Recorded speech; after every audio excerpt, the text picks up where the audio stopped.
बीच में। श्रोता बंधु, वो वीर कैसे थे दोनों, क्या जिस समय आज कर्ण ने सेंटी निकाल के जिस समय डोरी पे खींच के तानी है, और उधर से सेंटी तानी है अर्जुन ने। अर्जुन ने जब बाण मारा है श्रोता बंधुओं, और इधर से मारा था कर्ण ने, 3.5 कदम रथ पीछे चला गया। अर्जुन का रथ 3.5 कदम सरका दिया पीछे, और जिस समय वो तीर पारथ ने मारा, और जैसे ही कर्ण के रथ की धुरी में लगाए, 7 कदम रथ पीछे चला गया। 7 कदम, 2 गुना गया, 2 गुना। और इतने पे घोड़ाओं की बाग छोड़ के और रथ की डाली पे खड़े होकर के कन्हैया ने कही, बाहरे कर्ण तुझ जैसा वीर पैदा नहीं होगा, धन्यवाद तेरी महतारी को। सो अर्जुन ने कही, कन्हैया ते प्रभु तुम्हें अच्छी लग रही है, बाने 3.5 कदम सरका हुआ है और मैंने 7 कदम सरका हुआ है, और तो शाबाश दे रहे हो। महाराज अच्छी बात नहीं है, तुम दुश्मन को बढ़ावा दे रहे हो।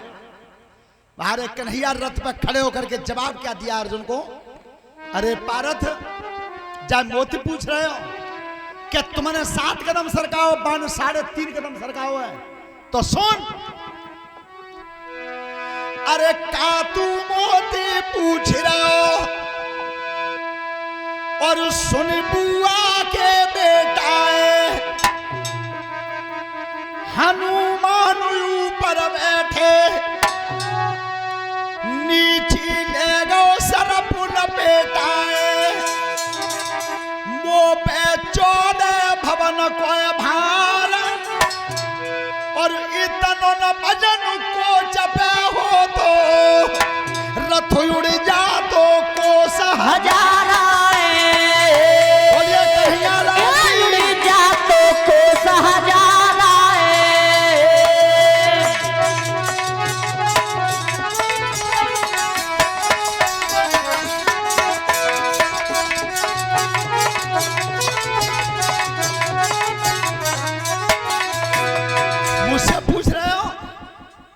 सुनो, हनुमान जी तो ऊपर बैठे तेरे रथ में, किसी भी तरफ से बाण घातक आता है तो तोड़ के टुकड़ा कर देते हैं। नीचे तो कोई इसलिए नहीं मार सकता कि शेषनाग लपेटा मार गए धुरी में। चारों तरफ से 14 भवन का भार मेरे शरीर पे, और इतने वजन 3.5 कदम सरका ले हुए। और अगर इतना वजन नहीं होता अर्जुन पता नहीं चलता तेरो कहां है, इसलिए मैंने शाबाश दी है। ध्यान रखना, जब दोनों वीर लड़ रहे थे मैदान में श्रोता बंधुओं, उस समय हो क्या रहा था ऊपर से। अब समय नजदीक है, क्या अरे रण परी गई हाय हाय दैया,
जिस दिन तेरा अंतिम समय होगा उस समय तेरे रथ के पहिया धरती में चले जाएंगे।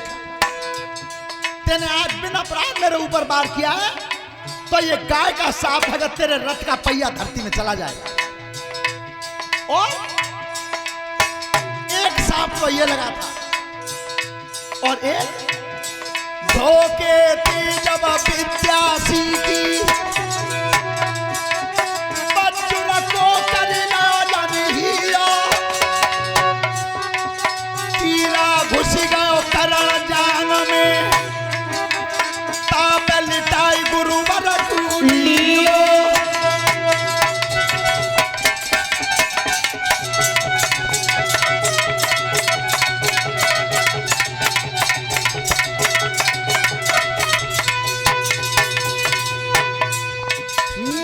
जान में कीट घुसोए क्या खन पहिया खून की धारा नेक न पैर हलो छत्री को तापे सोई रहे विप्र कुमारा परशुराम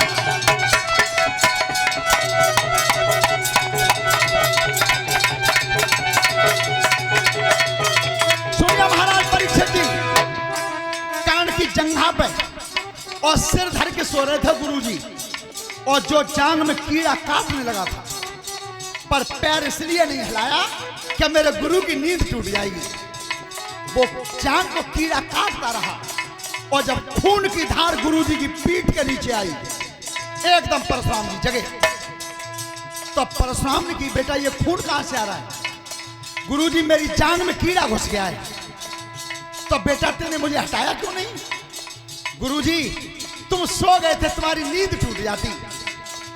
ब्राह्मण बन के विद्या सीख रहा था, ब्राह्मण बन के। परशुराम के झटका लगा दिमाग में। कीड़ा घुस गयो करण जान में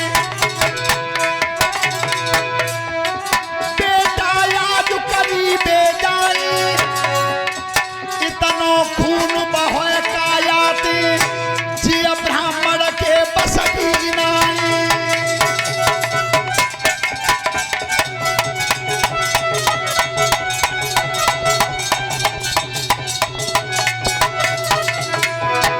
धक्का लगो जब सीना में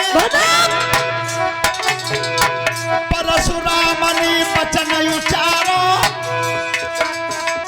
जिया नहीं खून डला ब्राह्मण को काऊ छत्री को राज दिलाना।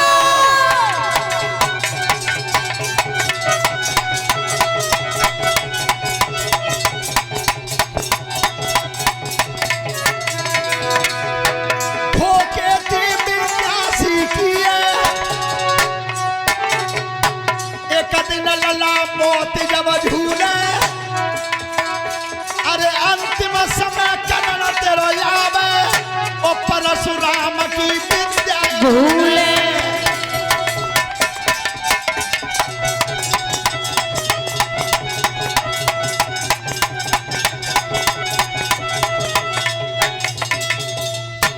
दोनों वीर लड़े खेतन में इतने देखे गरुड़ चढ़ैया परशुराम की विद्या भूलो तब धरती में चलो गो भैया।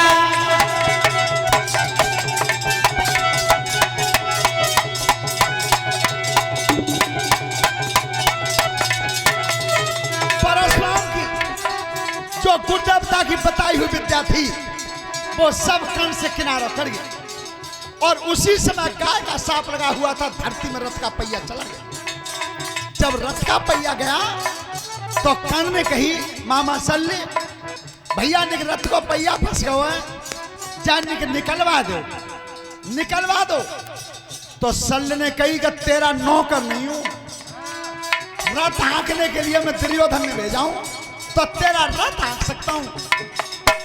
परीक्षित जी जिस समय कर्ण ने अकेले और धरती पर उतर के रथ के पहिया को खींचा, रथ के पहिया को खींचना चाहते थे तब तक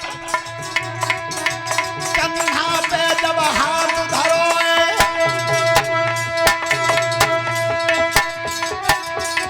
मनमोहन ने वचन उचारो अब का देख रहो वाहन पे खींच मारो अब करण मारो।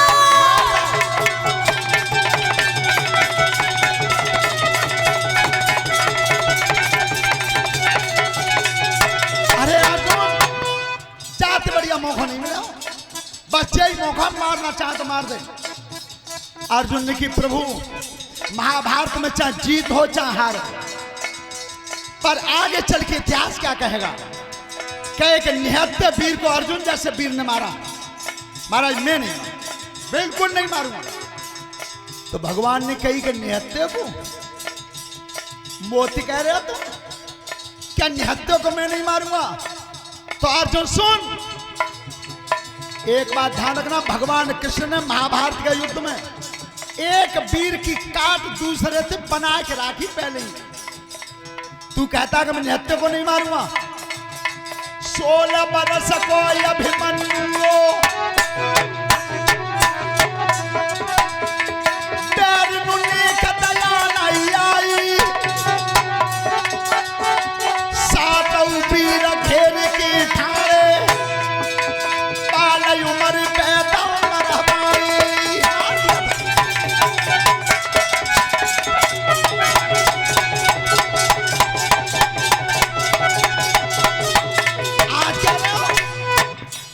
याद नहीं है तुम्हें क्या? 16 वर्ष के अभिमन्यु को 7 महारथियों ने मिलकर मारा। तो बाद नीति कहां आई? उस दिन नीति कहां थी? जो बेटा की बात पेट में तो याद आई है अर्जुन को, क्या मेरे अभिमन्यु को जब मारा था तब ये कर्ण भी संग था, उन महारथियों में कर्ण भी था। बेटा की आगे उठी अभी तरफ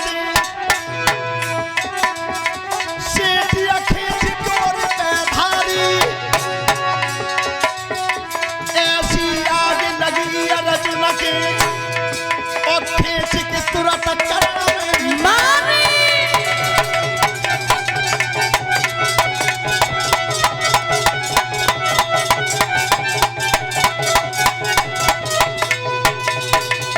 ध्यान रखना, उस समय कर्ण के तीर मारा था भगवान के इशारे पे, भगवान के इशारे पे।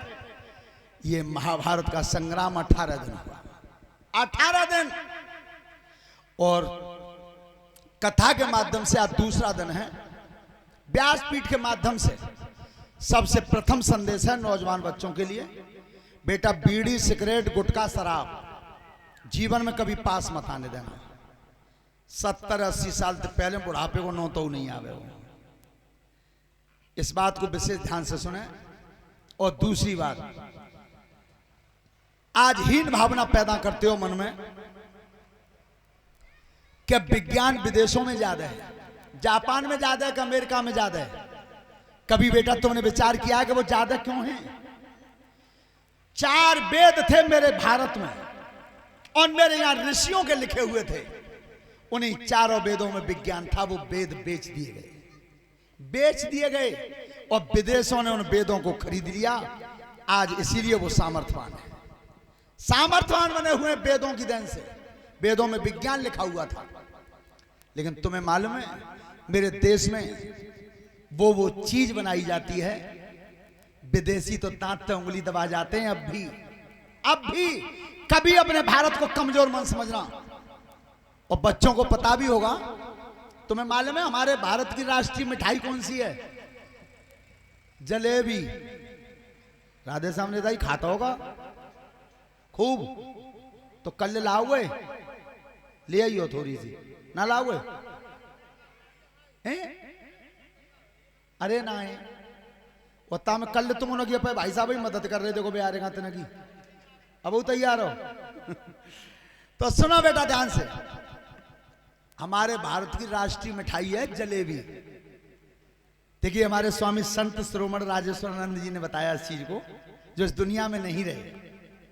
तो उन्होंने बताई कि एक अंग्रेज आया इंग्लैंड से और जलेबी खरीद ले गया यहां से। तो जलेबी लेके बाद इंग्लैंड में, और सवेरे तो वैज्ञानिक बुलाए और वैज्ञानिकों को बुला करके कहा कि भैया इंडिया से एक नई चीज लाए। कि क्या लाए हो? कि जी जलेबी लाए। अब जाके सब वैज्ञानिक जी गणित लगा के बताओ कि जहां में चाशनी कहां की गई है। अब चारों लगते वैज्ञानिक जितने हते वो सब जलेबी है, चारों लगते पलटे भैया चाशनी तो जाई में पर घुसी कितने है गई। हार गए। एक बड़े बूढ़े आए, ऐसे ही राधे श्याम बार सुबह ने आके कही कि क्यों रे जिवताज जलेबी लाओ को है कि जिलाओ डेविड कहां तलाया है कि भारत से क्या उल्लू के पट्टा तू जाके चाशनी पूछ रहा कहां गई है। 1947 में जब वह भारत में छोड़ के आए, वो अंग्रेज बता रहा है कि जब 1947 में छोड़ के आए तो वह भारत में देखो समोसा खरीद लाए हम। सो आज तक गणित ना लगा पाएगा जब मैं आलू कहां है कि वो है। ये चीज बनती है तुम्हारे यहाँ और तुम कहते हो कि भारत कमजोर है, पर कमजोर बनाया कैसे हैं। हंसी तो तब आती है तुम बाजारों में चले जाओ, नई नई उम्र के बालक पहल लें तो कोई बड़ी बात नहीं है। 70 साल के राधे श्याम नेताजी बार वो पैरें डोल रहे, न घुटन नहीं है न पजम नहीं है। क्या कहते हैं बातें कैफरी। तो मालूम है कैफरी बनी कहां थे नेताजी, तुम्हें मालूम कैसे बनी? तो सुनो ना, अंग्रेज ना छोड़ेगा, हम बता रहे कैफरी कहूं तो ना बनी। जे राधे श्याम नेताजी एक बार पजम्मा से माल आए और पजम्मा ही पहरे जे बहू। सो पजम्मा है वो 4 आंगुल नीचो।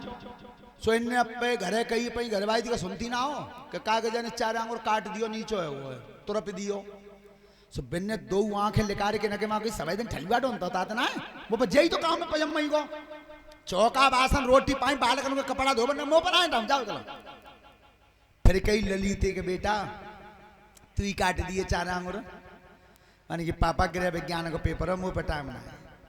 फिर लड़का थी कि तू ही काट दे कि पाकिस्तान हिंदुस्तान को क्रिकेट आ रहा आज तो पापा टाइम ही ना है। पजम्मा धद्दो अलमारी में। अब बिना की वे जोड़ीदार हैं घर भाई सुबह सब काम ते फारे गए बैठी अकेले में सोची के मुंह फुलाई ढूंढता है वैसे ही काम का छो है ना तो ला पजम्मा ही काट दूं। सुबह ने उठाओ अलमारी में तो 4 आंगुर कतर को तुरप के माँ को वहीं दद दो। ललिया ही पेपर दे के उन्होंने की कि पापा को पजम्मा दर हो काम का चुना ही। सो उठा के पजम्मा 4 आंगुर वाने काट दो तुरप के वहीं दद दो। अब मैच समाप्त हो तो लला ने कही कड्डो कर 3 दिन बोल रहे हैं नाराज हैं। सो 4 आंगुर वाने काट दो और तुरप के दद दो। अब आए दिन मुझे राधे श्याम नेताजी का पजम्मा ना काटो हो। सो जो पजम्मा ही घड़ी खोली बेटा वो बनी गई क्या फरी। वो कहूं थे बन के ना आई वो अपने आप बनी। ध्यान रखना दुर्योधन बच गया था और दुर्योधन जब बचा तो रणभूमि को छोड़ के भाग गया। इतना रक्तपात हुआ था कि एक खून की नदी बन गई थी और उस नदी को पार करके जब दुर्योधन भवन पर पहुंचा तो भानुमति और बाणवती दोनों रानी आज अंदर बैठी तो बाहर से आवाज लगाई है। जैसे ही रानी ने फाटक खोला है महाराज के खून चल रहा था, शरीर से गदा लग रही थी हाथ में, अकेले खड़े थे। तब पूछी महाराज अकेले आए हो? जा कुनवार संग ले गए वो कहां है? महारानी वो सब मारे जा चुके। मेरा बेटा लक्ष्मण कहां है? महारानी लक्ष्मण युद्ध भूमि में मारा गया और आज लक्ष्मण के शरीर पर बैठ के मुर्दा पर बैठ के मैंने नदी पार किया। तो पांडव मेरी पिछाई कर रहे हैं, अब पांडव मुझे मार देंगे, मेरी रक्षा कर लो। महाराज आज तो जो हम कहें ताऊ मानने में तैयार हो, पर सुनो हमन तो तुम बाहु दिन समझ आए। क्या कह रही है रानी? अरे नाई मानी रे पिया, नाई मानी रे पिया, तेरी मत बिगाड़ी, नाई मानी रे पिया। अरे मत बिगाड़ी रे बुद्धि बिगाड़ी, हाँ मत बिगाड़ी रे बुद्धि बिगाड़ी, नाई मानी रे पिया, तेरी मत बिगाड़ी नहीं। आधे कार्तिक माँ बसलाई, आधे कार्तिक माँ बसलाई, जुआ खेल रहे तुम कुरालाई, हाँ जुआ खेल रहे तुम कुरालाई। द्रौपदी सारी उतरी, नाई मानी रे पिया, तेरी मत बिगड़ी। अरे द्रौपदी सारी उतरी, हाँ द्रौपदी सारी उतरी, नहीं मानी रे पिया, तेरी मत बिगड़ी नहीं। महाराज हम नहीं बचा सकते। तो जब रानी के पास से और बाप के पास पहुंचे हैं। धृतराष्ट्र ने कहा दुर्योधन बेटा जो संग गए